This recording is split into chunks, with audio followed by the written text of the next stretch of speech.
Isaías capítulo 40, do versículo 27 ao 31. Ânimo na aflição. Versículo 27. Aqui é Deus falando. Que é Jeová falando. Por que, pois, dizes, ó Jacó, e falas, ó Israel? O meu caminho está encoberto ao Senhor, e o meu direito passa despercebido ao meu Deus. Desculpe. Versículo 28. Não sabes, não ouvistes que o eterno Deus, o Senhor, o Criador dos fins da terra, nem se cansa, nem se fadiga? Não se pode esquadrinhar o seu entendimento. Faz forte ao cansado e multiplica as forças ao que não tem nenhum vigor. Os jovens se cansam e se fadigam, e os moços de exaustos caem. Mas os que esperam no Senhor renovam as suas forças, sobem com asas como águias, correm e não se cansam, caminham e não se fadigam. Que palavra maravilhosa, não é não? Que palavra tremenda essa. Isaías, ele viveu um período muito difícil. A nação de Israel, se você vê o capítulo 1, Deus faz uma reclamação, né? Deus diz, rapaz, o jumento conhece o seu dono e o boi a sua manjedoura, mas o meu povo não tem conhecimento de mim. A nação de Israel havia se desviado, né? Levantado falsos deuses, dado as costas para Jeová, né? Para Yahvé. E por consequência disso, eles estavam na eminência de serem invadidos pela Babilônia. O profeta Isaías, né, que viveu 700 anos antes de Cristo, nesse período aqui, a Babilônia estava às portas. Deus já havia dito que ia destruir, né? Profetas como Isaías, como Jeremias, né? Jeremias a gente fala até, coloca uma peste, né? Uma pecha nele, né? O profeta chorão, mas é porque o profeta, ele vê a destruição, ele consegue enxergar a destruição antes que ela aconteça, e ele chora, ele pranteia, ele pede à nação que se arrependam. Abacuque, né? Abacuque, que também foi outro contemporâneo, né? Do pré-exílio. E tudo isso trazia muito tormento, muito sofrimento. E a nação estava em pane, né? Havia pessoas que sabiam que com certeza não ia ser fácil. O profeta Jeremias já havia dito que eles seriam cativos por 70 anos na Babilônia. E de fato isso vai acontecer. E é tão lindo isso, porque o profeta Daniel, ele viveu no período do exílio, assim como Ezequiel, né?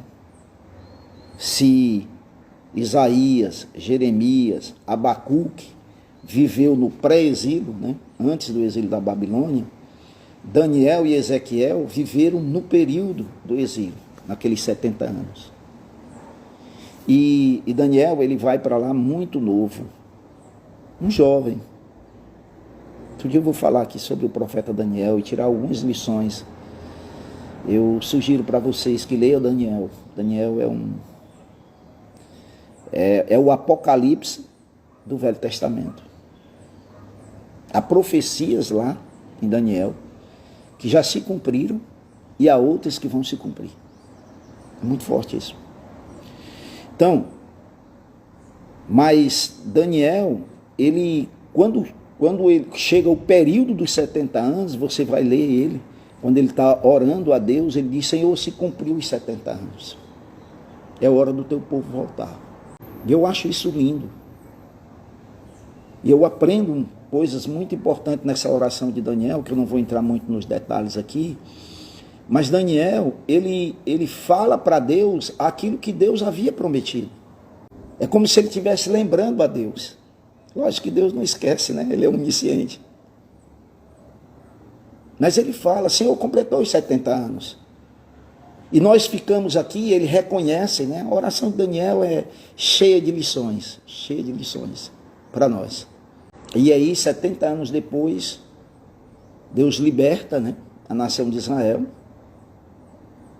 E a nação volta sob o comando de Esdras, com Zorobabel. E aí nós vamos ter os profetas pós-exílio. Amós, Zacarias, Malaquias, né? Então a história está aí. Só que aqui é um período difícil. E o povo, ele está, olha o versículo 27, o povo está em desespero. O que é que o povo está dizendo? Deus não está ouvindo as minhas orações. Deus pergunta à nação de Israel, por que, pois, ó Jacó, dizes, ó Jacó, e falas, ó Israel, o meu caminho está encoberto ao Senhor e o meu direito passa despercebido ao meu Deus? Olha como isso é forte. Esse não é o primeiro sentimento que nós temos quando nós estamos vivendo situações que estão para além da nossa capacidade, né? Uma enfermidade incurável, algum problema de ordem familiar, né? Um filho, uma filha, às vezes uma situação financeira, né, drástica. Enfim, há tantas coisas. E a primeira coisa que fazemos é nos questionar, cadê Deus? Será que Deus não está se lembrando de mim? Eu queria tirar algumas lições aqui muito importantes, senão eu vou me estender demais. A primeira delas é, olha, não é porque Deus está em silêncio que Ele não está nos ouvindo. A nação estava orando, ou pelo menos alguns da nação, porque a nação havia desviado mesmo, a enorme maioria. Só que Deus não estava respondendo, Deus estava em silêncio. E o silêncio de Deus é algo que nos machuca. O silêncio de Deus é algo que nos apavora. Sabe por que nós oramos pouco? Porque nós queremos falar e queremos ouvir alguma coisa em volta, e nem sempre vem. Aliás, na enorme maioria das vezes não vem. Aí a gente acha que Deus não está ouvindo. Imagina você falar para uma pessoa e a pessoa não lhe dá retorno. A pergunta que você faz é, você está me ouvindo?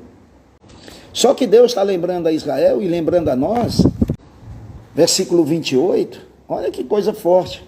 Você não sabes, não ouvistes que o eterno Deus, falando a ele, que o Senhor, o Criador dos fins da terra, nem se cansa, nem se fadiga, e não se pode esquadrinhar o seu entendimento.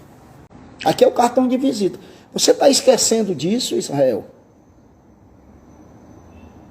Que eu sou o eterno Deus. Você está esquecendo, Israel, que eu sou o Senhor, no sentido de ter poder. Você está esquecendo, Israel, que eu sou o Criador de todas as coisas. Se você olhar o versículo, por exemplo, o versículo 17, ele diz, todas as nações são perante ele como coisa que não é nada. Ele as considera menos do que nada, como um vácuo.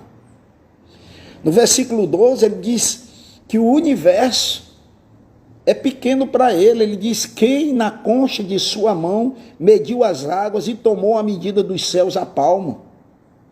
Quem recolheu a terça parte de uma efa do pó da terra e pesou os montes em romana ou os outeiros em balanças de precisão? Quem é? Deus está dizendo, dizendo para Israel, Israel, lembra quem eu sou. Não é porque você não está ouvindo, você está orando e eu não estou lhe dando respostas audível, né? Que você acha que eu não estou ouvindo? Lembra de Jesus no Getsêmani? Ele orou 3 vezes a Deus: Pai, se possível, afasta de mim esse cálice. Porém, não seja feita a minha vontade, mas a tua vontade. E Deus, que sempre falou com Jesus, sempre falou com Cristo. Todas as vezes que Jesus invocou, Deus responde com algo. Mateus capítulo 17, no Monte da Transfiguração, Deus falou com Jesus: Tu é o meu filho amado. No batismo, Deus falou com Jesus. Mas no Getsêmani, Deus não falou. Isso significava que Deus estava alheio. E por que Jesus ora 3 vezes e Deus não responde? Há muitas razões, né? Mas dentro do contexto que eu estou falando aqui, é que não é porque Deus não está me respondendo a tempo e a hora, que Deus não está ouvindo as minhas orações. Faz sentido isso que estou dizendo? O que Deus está chamando a atenção a Israel: Israel, você é meu povo, eu escolhi você.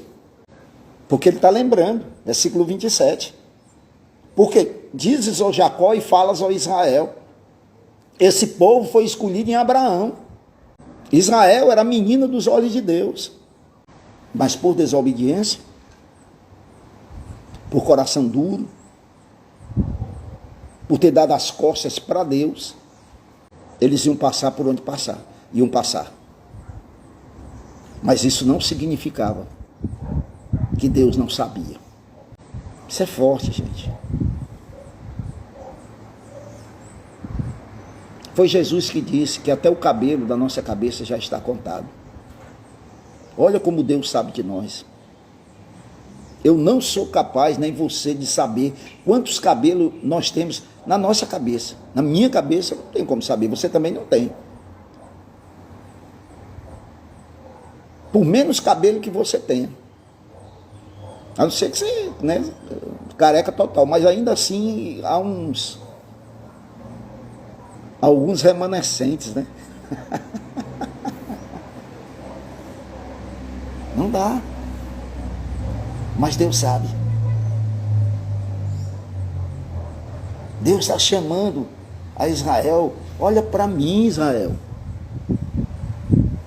Você está esquecendo de mim porque você está olhando para as circunstâncias. No Salmo 37, Davi diz: entrega o teu caminho ao Senhor, confia nele e o mais ele fará. Muito. Ele está dizendo: olha, eu não durmo. Em 1 Reis 18, né, quando tem aquela confusão lá do profeta Elias com os seguidores de Baal, e Elias fica zombando deles, né, eles se lancetando e se cortando, e ele vai dizer assim: fala mais alto, pode ser que Baal esteja dormindo, ou viajou. Fica zombando deles. Isso não é o nosso Deus, mano. Isso não é o nosso Deus. Nosso Deus sabe de mim. Em João capítulo 10, Jesus diz que ele é o bom pastor e que as ovelhas conhecem, né, o seu pastor. Mas ele vai dizer algo interessante: eu conheço as minhas ovelhas pelo nome. Não é porque eu estou vivendo uma adversidade ou você está vivendo uma adversidade. Não é, às vezes nós estamos vivendo por conta de decisões erradas nossas. Vamos ser honestos. Eu tomei decisões erradas. Eu estou sofrendo as consequências de coisas que fiz no passado. Mas isso não significa que Deus não está ouvindo minhas orações. Quando ele diz aqui: não se pode esquadrinhar o seu entendimento, se referindo a ele, ele está dizendo o seguinte: como é que você quer ler a minha mente, Israel?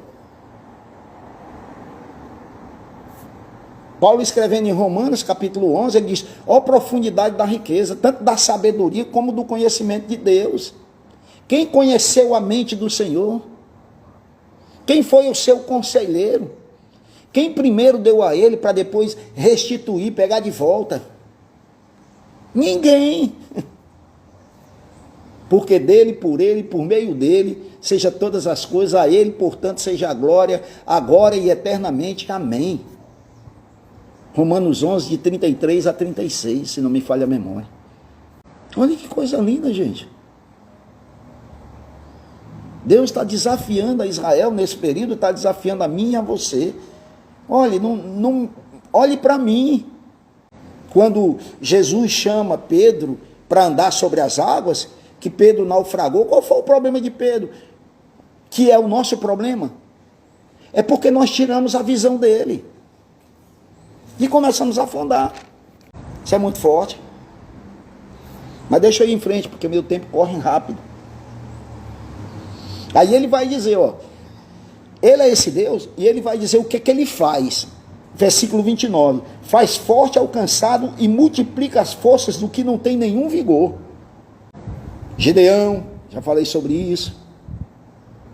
Davi, pastorzinho de ovelhas, torna ele rei de Israel. O apóstolo Paulo, escrevendo em 1 Coríntios, diz que Deus chama aqueles que não são para envergonhar aqueles que são, né? Porque na verdade não são. Deus é mestre em fazer isso.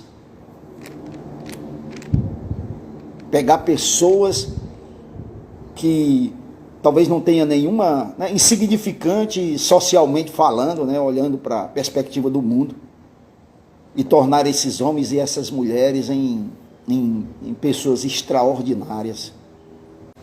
Ele é mestre em fazer isso. Olha os 12 apóstolos, mano. Alguém já disse que dos 12, o único que a gente podia apostar assim, que tinha mesmo capacidade, era Judas Iscariotes. Pedro, aquele jeito dele, que o que pensava, falava, não filtrava nada, era capaz de dar em cima, dar embaixo, como aconteceu em Mateus 16, tu és o Cristo, o Filho do Deus vivo. Poucos minutos depois, não, repreendendo Jesus. Como é que pode? Você vai repreender Jesus, mano, não tem noção não, é? Porque o problema de Pedro é o nosso problema. É porque nós queremos que Deus haja como eu penso. Mas Deus não age como eu penso. Nem na hora que eu penso, nem da maneira como eu penso. E como você pensa. É isso que ele está dizendo. Agora, saiba disso. Versículo 30, os jovens se cansam e se fadigam e os moços de exausto caem. Não é que ele está se referindo que o velho vai ter mais força, não. Esses jovens, sem ele, vão se fadigar, vão se cansar, vão cair de cansado, vão bater e não conseguir. Versículo 40. Mas os que esperam no Senhor renovam as suas forças. Sabe o que ele está falando aqui, mano? Vida devocional. Você orou a Deus hoje? Graças a Deus por nosso café da manhã, né? Isso não abençoa só a vida de vocês, não, abençoa a minha. Que eu já amanheço o dia pensando no que vou falar. Isso me estimula, né? A me aproximar de Deus. Naquela manhã. Os que esperam no Senhor. Gente, Deus tem tanto para fazer hoje, na sua vida e na minha vida. Sabe, aquela espera que vai chegar e vai chegar. Não é aquela espera de quem não ficou de vir. Não é essa espera. Essa espera é horrível. Você esperar por quem não ficou de vir é muito complicado. É uma espera em vão. Mas ele está dizendo, os que esperam no Senhor, o que é que vai acontecer? Vai renovar as suas forças espirituais. Vai renovar. E isso é sério. Eu estou com 65 anos de idade, né? Não parece. Diz um irmão lá na igreja, Emanuel, que eu estou com cara de 70. Mas é 65, tá? E 38 anos na fé. Mas eu me renovo toda manhã. Porque os jovens, quantos jovens caíram, fraquejaram, estão vivendo um cristianismo cansado. Coisa que eu mais encontro é gente cansada. Mas está cansado por quê, mano? Porque você não se alimentou. Porque você não buscou. Porque você não esperou no Senhor. O que renova é a presença de Deus. Isso é como um alimento diário. Você tem que comer todo dia. Você lembra o que você comeu há 40 dias atrás? Você não lembra, não. Eu também não vou lembrar. Há 10 dias atrás. Se você duvidar para mim, eu tenho até dificuldade de lembrar do que eu comi ontem. Mas eu comi. E aquilo que comi lá, eu posso ter esquecido. Mas aquilo me deu resistência para estar aqui hoje. Vigor. Eu não tenho que lembrar de tudo que eu ouvi, e tudo que eu falei, e tudo que eu orei na presença de Deus. Eu tenho que fazer isso. Mas todo dia eu tenho que fazer. Porque todo dia eu tenho que receber dele, me alimentar dele. Você tem que fazer. Aqui está a chave, mano. Aqui é a chave de viver um cristianismo vitorioso. De encarar a vida de frente, de pegar o bicho pelas unhas, meu irmão. Sabe? Tá entendendo?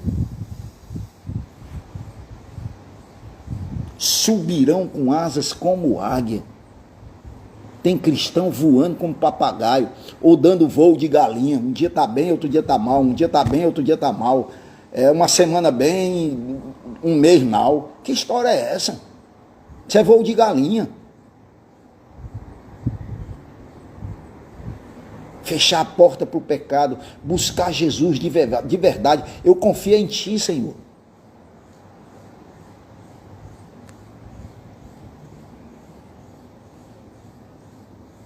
O Senhor é a nossa bandeira, velho. Sabe o que isso significa? Que Ele é que carrega a bandeira na frente da guerra. É Ele que vai primeiro.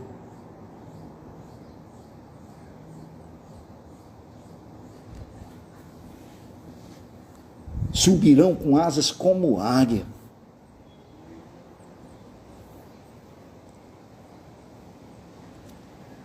A águia voa muito alto, mano. Que ilustração, né? Olha o pássaro que Deus vai pegar para dizer para nós, os que confiam nele. Subirão com asas como águia. Voos altaneiros. Isso não é forte, não é tremendo, não é maravilhoso. Corre e não se cansa, caminham e não se faz. Eu estou vendo a Elza aqui, uma vez eu acho que ela nem vai lembrar disso, mas a Elza eu tive o privilégio de evangelizar e discipular, né? E aí ela estava com, eu acho que 6 meses na igreja, estava bem, estava animada e tal, e aí uma irmã ou outra chegou para ela e eu acho que ela vai lembrar disso, e fez essa afirmação: eu quero ver você com essa alegria toda depois de 2 anos, 3 anos. E ela veio me perguntar: após dizer, mas vai ser assim? Eu digo: vai não. Vai não. A não ser que você queira. Porque os que esperam no Senhor se renovam de dia a dia. Se renovam.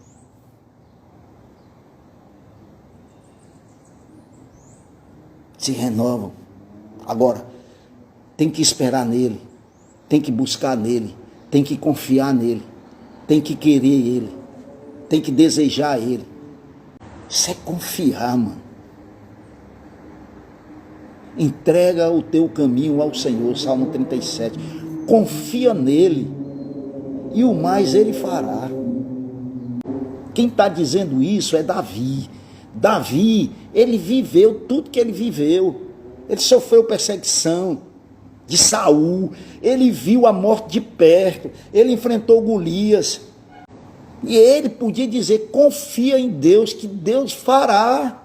Confia, acredita. Pisa firme assim, sabe? Eu sou cristão e não abro. Tome decisões, diga. Os que confiam, mas os que esperam. Você espera em Jesus? Subirão com asas como águia. Correrão e não fadigarão. Vão correr e não vão se cansar, vão andar e não vão se fadigar.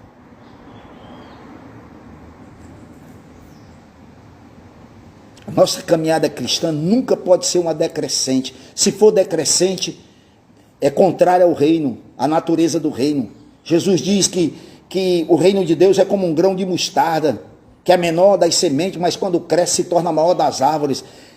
Essa é a natureza do reino de Deus, na minha vida, na sua vida, na congregação local, no mundo. O reino de Deus é crescente, é crescente. Pode se pegar pequeno, pode começar pequeno. Que eu já tenho dito isso aqui, não desprestigie os pequenos começos, não desprestigie, mas saiba de uma coisa, ainda que seja um grão de mostarda, ele vai se tornar árvore, aonde os passarinhos, Jesus disse que os passarinhos vão fazer ninhos. Isso é bom demais, gente. Eu vou falar isso aqui, não é para orgulho próprio não, mas quantos passarinhos, mano, tem feito ninho nessa árvore que Deus tirou lá essa sementezinha que Deus tirou da calçada chamada Josemar. E você também, olha para você. Faça mais, deseje mais, queira mais, abençoe mais, pregue mais, anuncie mais, evangelize mais, confia no Senhor, vai com tudo, que Ele vai te renovar, e Ele vai te renovar, e Ele vai te renovar, e Ele vai te renovar. Nós não podemos viver uma fé que, quando eu encontrei Jesus, quando eu fui batizado, beleza, e foi lindo, foi maravilhoso. Mas assim como uma criança que nasce, eu preciso crescer, robustecer, eu preciso me tornar um adulto forte para encarar a vida. Eu não posso agir como criança, como os coríntios, por exemplo, estavam fazendo isso. Paulo diz aos coríntios, eu queria tratar vocês como adulto. O autor de Hebreus vai dizer a mesma coisa, vocês estavam no tempo de comer carne, ainda estão bebendo leite. Que loucura é essa? Robustece, vai firme, forte, que Deus é contigo. Amém?